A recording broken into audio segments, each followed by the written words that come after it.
Hey everyone, and welcome back to my channel. Today I'm going to be doing my November wrap up. And can I just say, for the record, I am recording this on the 1st of December. Round of applause, please. I haven't been this on the ball for months, if not all year. So first of all, I read one book in its entirety in November. That's actually a lie. I finished a different book first, but I think I did start it in October, so technically it's not a lie. But let's quickly talk about that book first. It is Fear and Trembling by Amélie Nothomb. It's a French book. I found this book through watching French movies, and there was a character in one of them that worked in a bookshop, and someone asked for a book by this person, and apparently they're a popular author in France. Not sure why, because I read this book and I think it was like written in the 90s, you can totally tell. It's about this Belgian girl that goes to work at a prestigious company in Japan, Tokyo, Japan, not Japan, Tokyo, as if Tokyo is the country. And she basically, I don't know, she just fucks it up and is kind of like very ignorant and quite like offensive. And like one of the, I did take a picture of it because I got it from my library because I wasn't going to spend money on this, and like one of the synopsis, or like, you know when people review books on the back of a book, and one of them I was just thinking, Jesus Christ, like no wonder this was a different era. Well, someone's trying to use the biggest word they know from the English language, the vituperatively funny attack on an alien culture. Japanese culture is not alien. Like, that just screams offensive. But yeah, just the way this book is written, it's kind of very much everything that's wrong with white people. It's not sensitive in its sort of depiction. And like, yes, there are issues with Japanese work culture and how women are seen in society. Like, there's a very big problem with women's rights in Japan. But I just feel like this wasn't done tactfully, this book. So it's basically, I haven't really told you properly what it's about. It's about this woman that works in Japan for a year, and she's just basically shit at her job, incompetent, offensive, and kind of thinks that her way's the best way and doesn't kind of fit into the culture. Like there was an interesting bit where she tried to do something and prove that she was worthy, but it actually just then felt like an insult to everyone else because she was looking from an individualistic point of view, whereas Japan is very much a collective focused society. So it's interesting in that respect. I just feel like perhaps it's because it's a product of its time, being written in the 90s, that it just didn't feel indicative of the way we look at other cultures right now in 2024. And yeah, so I wouldn't recommend it. If you're sensitive to the way people portray other cultures, like if it was done better and more sensitively, then I think it could have been an interesting book. But I think I'll just read Maiko Kawakami for her feminist critiques on Japanese culture because she is Japanese and they're just much more sensitively done and interestingly done. So no thanks, Amélie, au revoir. So let's get back to the book that I read entirely in November, and that is The Eyes Are the Best Part by Monika Kim. This is an interesting book just for the fact that the cover is very striking. I saw this in Waterstones and I nearly bought it, but then I was thinking, why do I buy books when I work at a library and I can get my hands on books for free? So I waited a couple of weeks and lo and behold, my loan came in and I read it and I really enjoyed it. I think it's a very smart, disturbing take on a lot of things. So it's a very kind of social novel, I would say, in terms of what it's dissecting. It's dissecting I think second generation immigration. So the character, her mother and father immigrated from Korea to come to America in a time where there was insane poverty in Korea, but it doesn't always work out, and so this family has struggled year after year trying to get by. If that was the only thing it analysed and looked at, that would be interesting enough on its own, but it then also looks at patriarchal roles, maternal roles, men and women's place in society, the cultural aspect of that being from a Korean cultural perspective. I'm tripping over what I'm trying to say.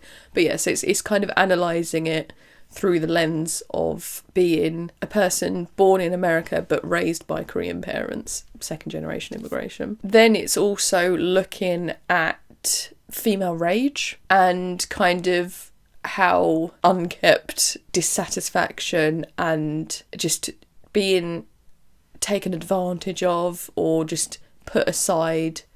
This character literally has only experienced disappointment from her parents who have struggled, her father who just runs away recently at the beginning of the novel, and just, yeah, I mean, I don't condone necessarily exactly what she does, but I think it's an interesting way of looking at a young woman who kind of just goes all out and goes a bit nutty and starts killing people, because that's exactly what happens.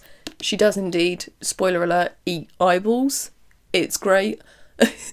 I was kind of like, I was thinking, you can't like tease us with this front cover and not have her eat eyeballs. She does. There's also another strand of this which is interesting, which is the fetishization of Asian people. So in the story, the woman's perspective, she's a university student. Her father leaves, and then her mother starts dating a white guy called George, who happens to have the bluest of blue eyes. Feels very, like, strange to... I think this year I've read 2 books, Dune and this book, that are fixated on blue eyeballs. Like, blue within blue was mentioned 100 times in Dune, and the amount of times this is talking about blue eyeballs, it's just strange, like, a bit random. But again, like, in a way, blue eyes are kind of a marker of whiteness, because generally if you see someone with blue eyes, they are white. So it's kind of like remarking upon that, and just again the idea that the way she's been raised in a country that is inherently kind of definitely problematically racist. She talks about blue eyes as being beautiful, magnificent, they kind of pull you in. And then she talks about other people who have brown eyes, which she would have herself, as like being dirty and muddy and things like that. So like there's very much internalized racism that is projected upon you, and I thought that was an interesting angle as well. So I think this novel does so much, and the fact that it's like wrapped up in this kind of horror cannibalism thing, it literally is me in a nutshell. Like, fucking enjoyed this a lot because of just how interesting, and it's got a lot to say and it says it well.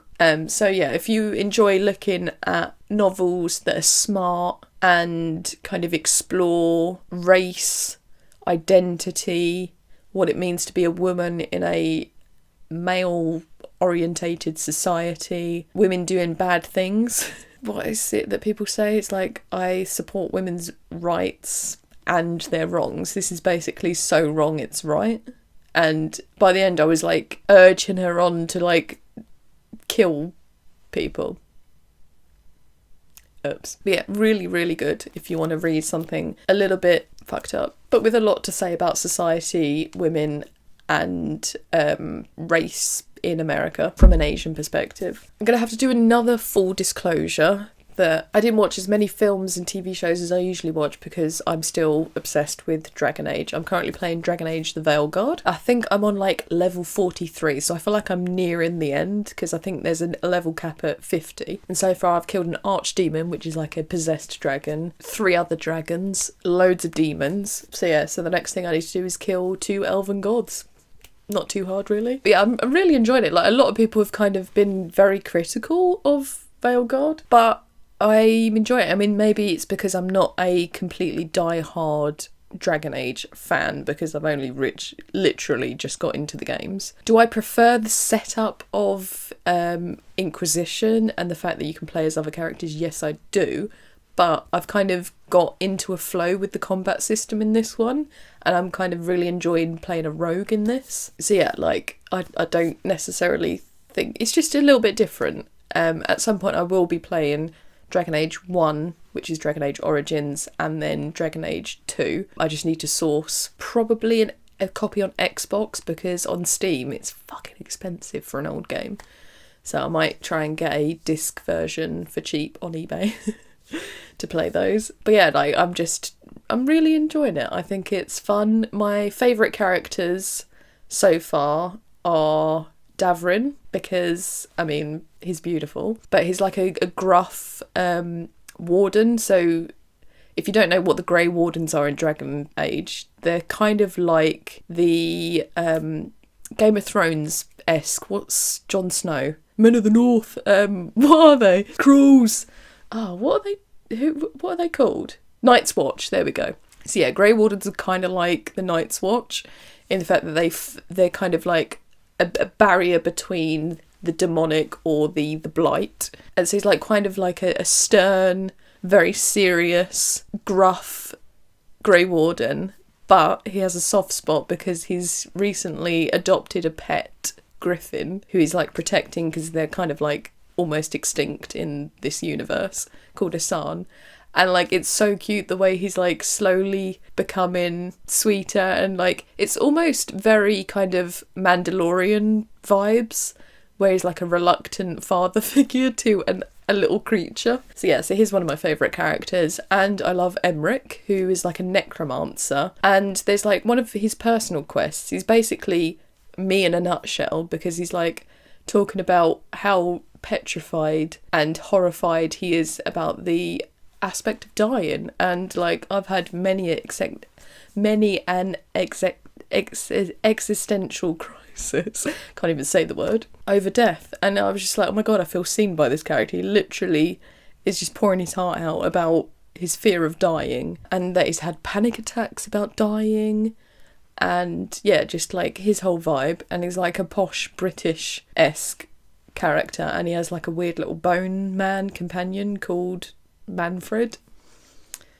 So yeah, they're my faves at the moment. Oh, and Lucanus is pretty cool because he's like a kind of Spanish Italian-esque assassin, and so like I'm actually, because I'm a rogue, I come from the same place as him, so like they have interesting conversations and the missions are quite interesting. But yeah, like as always I play as an elf. But yeah, no, I'm really enjoying the story at the moment, and I'm excited to kill some elven gods. So that's what I've been doing for most of November.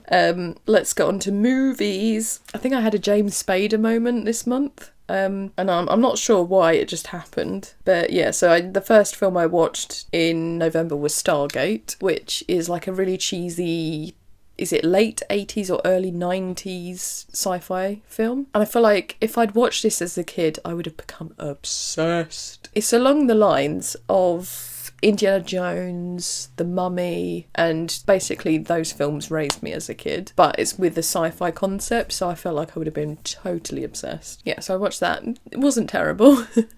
It was like kind of an enjoyable adventure film. But yeah, James Spader is in that. He plays kind of like a hot nerd. Then I watched Freedom, or Libre. I think this is directed by actually like a French actress. Yeah, Mélanie Laurent. It's got the guy from Emily in Paris in it, which yes, I have watched, but it's just trash, isn't it? But this is like the real life story of an actual gentleman thief who basically was charming but robbed everyone. What is his name? Bruno Sulac. So this is like takes place in the 80s and I think the early 90s. And yeah, he basically just went around robbing shopping malls, but he was like handsome and charismatic, so everyone was kind of just like, oh, rob us. So yeah, then there was like a manhunt. I think he became like one of the most wanted men in France at one point. Yeah, it was alright. It didn't really kind of do anything new with the genre, but it was just kind of an enjoyable French practice in a movie. Then I watched another James Spader movie, but interestingly this one is directed by Mark Frost, who was the co-creator of Twin Peaks with David Lynch. So that's kind of like why I watched this. But I was just looking for more James Spader movies because one, he's like one of the best actors in America, full stop. And two, he's beautiful in the 90s. Like, what a gorgeous man. But anyway, I think this is in 1992. And it's about like this political candidate who gets blackmailed by people. And yeah, just basically his life unravels a bit because of this woman basically making a sex tape of him and using it to blackmail him. But it's like his political opponent who's behind it. But then also not. There's like a twist and it's just like, what the fuck? But I think the most ridiculous thing about this movie is a scene in a courtroom where the person that gets found out, who's basically killed this... Oh, right. So there was like blackmailing about sex tape, but then the person that was blackmailing him gets killed and he didn't do it. Spader's character. And so then there's like a court case. He is presumed guilty, but then he's also investigating it because he's a lawyer. He's trying to get himself out of basically, yo, I'm innocent. Oh, I'm so bad at giving synopsis. But yeah, there's a scene in the courtroom where the actual criminal is found out. So he gets a gun out, starts shooting at people. Then the judge, who's like suddenly comes out from hiding, gets a gun and shoots the criminal right on his sheriff's badge. What? It's just so ridiculous. And I literally laughed out loud when it happened because I was thinking, what the fuck is this? But yeah, the film's a bit shit, but kind of funny. But kind of interesting as well. And like, you can kind of see aspects perhaps of Mark Frost's contribution to Twin Peaks in it. So this came after Twin Peaks, and there's kind of like a very suburban America feel to this movie. And yeah, it's interesting to watch if you're a fan of Twin Peaks, for the fact that you want to like watch the creators' other stuff. Another strand of the film which was quite interesting is again, racism and like race in America, because there was a whole strand in the film that someone was trying to cover up blackmail against other people about land, but it was specifically black people who had rights to the land. I think there was like maybe a mineral deposit or something, I can't remember exactly. And they were basically bought out of the land corruptly. And it just kind of like shows like this big all-American family, white people, kind of, again, how insidious it is that these people will take and take and take and marginalise black people for their own gain, like exploitation basically. And yeah, like I thought that was a really interesting moment in the film as well, where it all links into the same case. I don't really want to spoil too much, but I just thought it was a very interesting look at how big rich families continued even after the civil rights movement, obviously the slave trade ending, still continued to marginalise and just try and keep black people down in poverty, in sort of, well, basically they were still enforcing, in a way, Jim Crow by keeping people separate, not allowing them the chance to profit off of something that was rightly theirs so that they could do better for themselves. I just thought it was very interesting. But ultimately it's a bit shit. Then let's look at... I've actually watched quite a few movies. I don't know what I was talking about saying I haven't watched much. Then I watched Lost Highway by my man David Lynch. So my next line of thought was like, oh, I've just watched a David Frost movie. Maybe I should go and watch some more of Lynch. And this is weird. It's such a fever dream, this film. And I still don't think I understand it, but that's what I kind of love about David Lynch, is you just feel like you've just gone into someone's brain and it's just bizarre and nightmarish. And so basically it's about this guy who, I've forgotten what he is. He's a man in society. And he listens, like he gets a message from someone about someone dying, and then he's like a bit confused, and then someone starts taping the outside of his house and kind of leaving it as blackmail. His wife's a bit weird and he doesn't know whether she's cheating on him. Then there's like this weird man that keeps appearing but like saying that he's also at their house. So there's like metaphysical kind of elements to it, nightmarish. There's a really cool party scene with like a fucking brilliant song that just feels very jazz but make it Lynchian, and it's a gorgeous moment in the film in terms of cinematic connection with music. Like, I love it. I think Trent Reznor, who is literally like one of the greatest film composers ever, was contributed to the soundtrack. Oh, he's a saxophonist, that's what the guy is. Oh, okay, Angelo Badalamenti did like the main soundtrack, but I swear the song, yeah, Trent Reznor. But yeah, so let's just have a quick read of what the film actually is about. So the film follows a musician, a saxophonist, who begins receiving mysterious VHS tapes of him and his wife in their home. He is suddenly convicted of murder, after which he inexplicably disappears and is replaced by a young mechanic leading a different life. Oh yeah, I kind of forgot about that whole thing. That's where it gets confusing, because he just basically loses his mind, kills for someone, and then morphs into someone else. Another thing I think is interesting is like what it says here on Wikipedia, great source of information. The film's surreal narrative structure has been likened to a Mobius strip, while Lynch has described it as a psychogenic fugue rather than a conventional logical story. What's a psychogenic fugue? A dissociative fugue, formerly called a fugue state or psychogenic fugue, is a rare psychiatric phenomenon characterised by reversible amnesia for one's identity in conjunction with unexpected wandering or travel. Okay, yeah, no, you can see that. But yeah, it's just a very interesting movie in terms of just the elements of, well, what I've just said. The Mobius-like structure is insane. David Lynch is a genius, and I love him. I still need to watch more of his stuff, but I will be doing that shortly. And I need to get back on to Twin Peaks to do my part 2 of watching Twin Peaks for the first time. So I'm probably going to watch Twin Peaks The Return soon, because I watched it ages ago though, which is annoying. I already watched Fire Walk with Me. I kind of hated it, I must admit.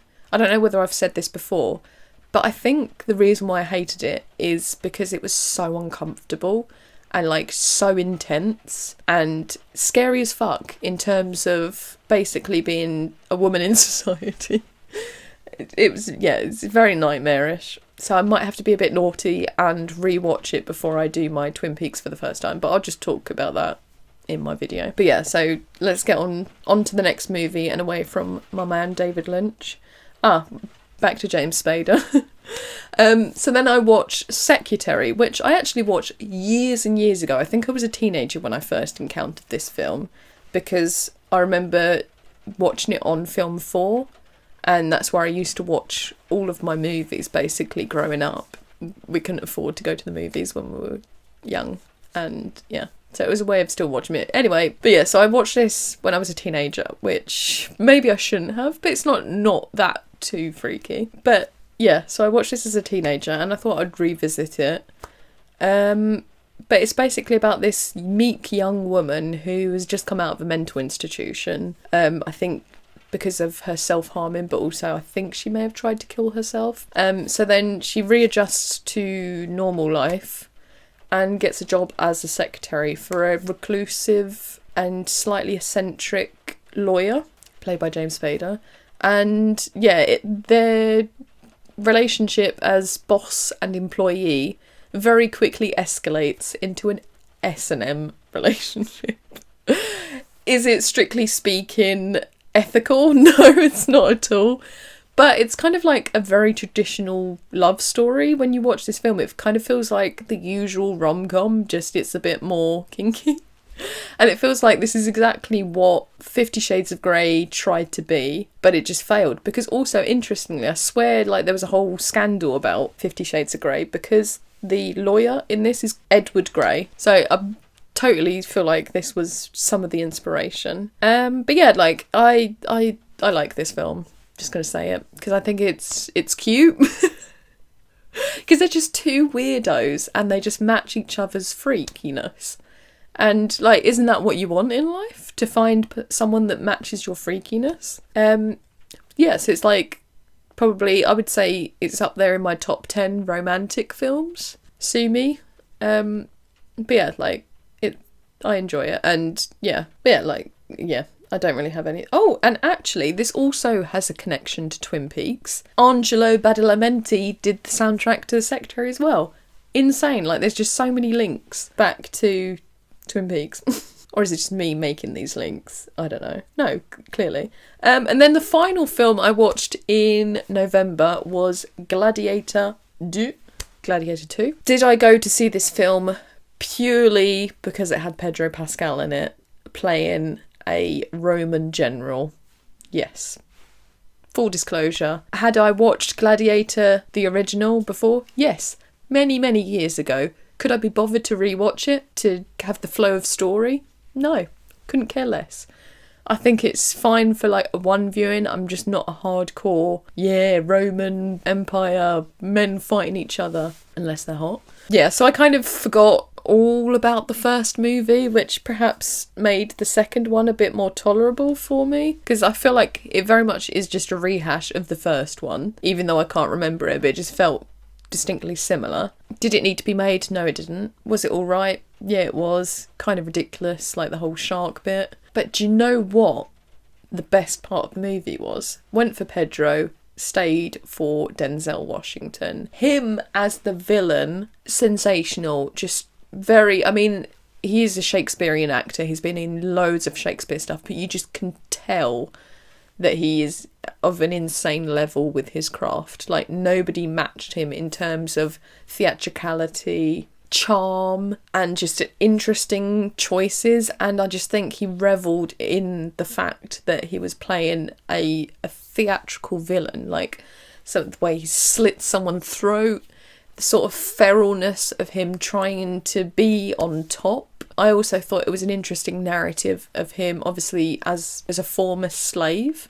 And so basically, he was seeking revenge against a regime that enslaved him. And I just thought that was an interesting thing. Like, did I want Paul Mescal's, whatever the fuck his name was, character to triumph at the end? Not really, actually. I wanted bisexual Denzel Washington to kill everyone and take the Roman Empire down with him. But it didn't happen. But yeah, like, to be honest, literally he was the highlight of the movie, and Pedro Pascal. But he died too quickly, in my opinion. Spoiler alert.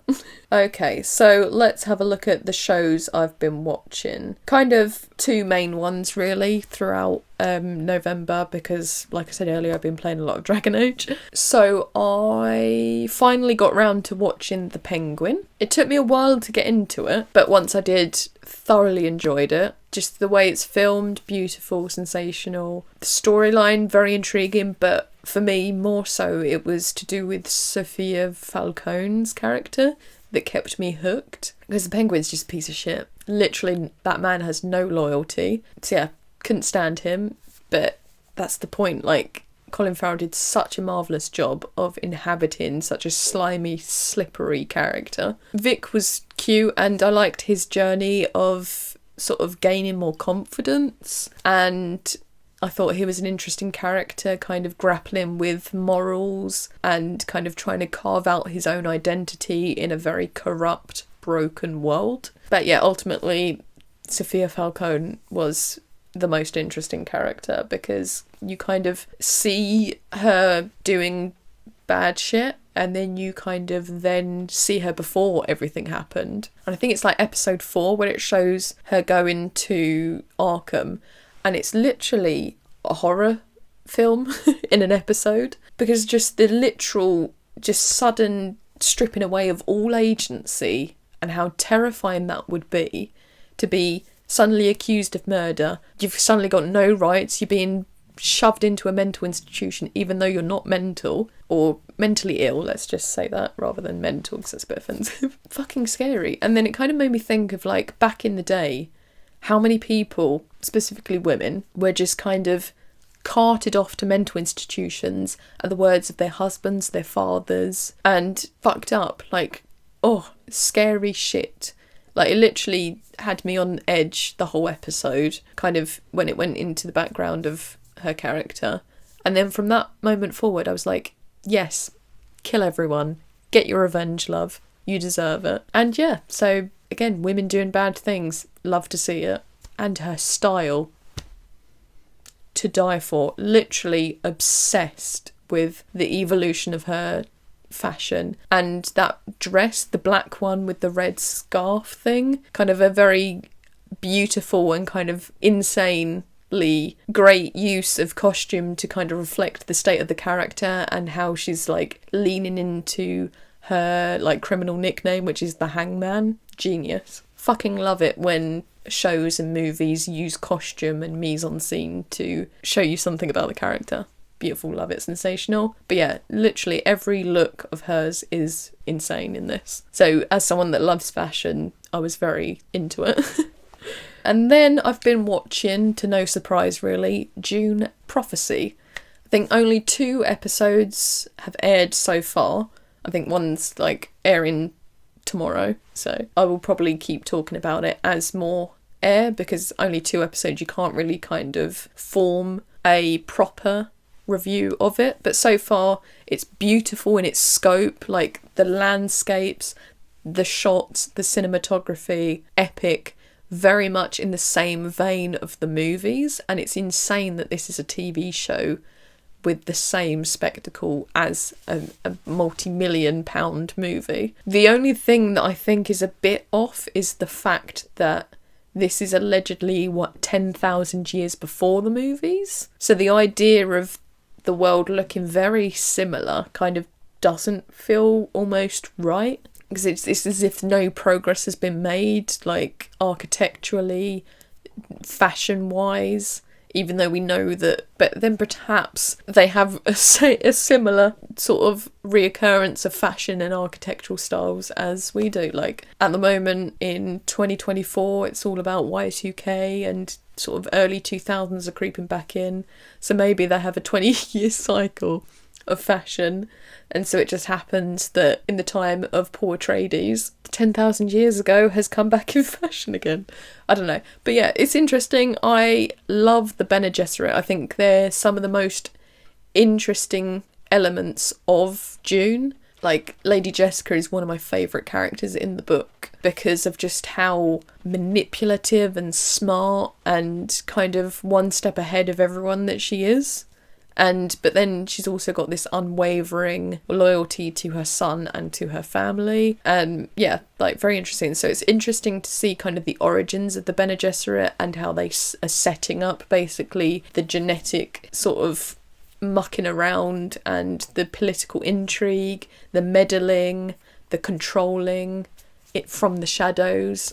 Love it. It's also got Travis Fimmel in it, who basically plays a very similar character to a character he played in another sci-fi show, which I fucking loved and I've suddenly forgotten what it is. Raised by Wolves. So it feels like he basically plays a very similar character, which I'm not necessarily mad about because I fucking loved Raised by Wolves, and I'm so annoyed that it got cancelled. It was just epic in a lot of ways. And actually, like, I don't know why I'm going to just suddenly talk about this. The 2 main people from that show, Amanda Collin and Abu Bakr Salim, were actually both randomly in the latest season of House of the Dragon, which fucking loved them in Raised by Wolves, but like that was just really cool to see them in a new show.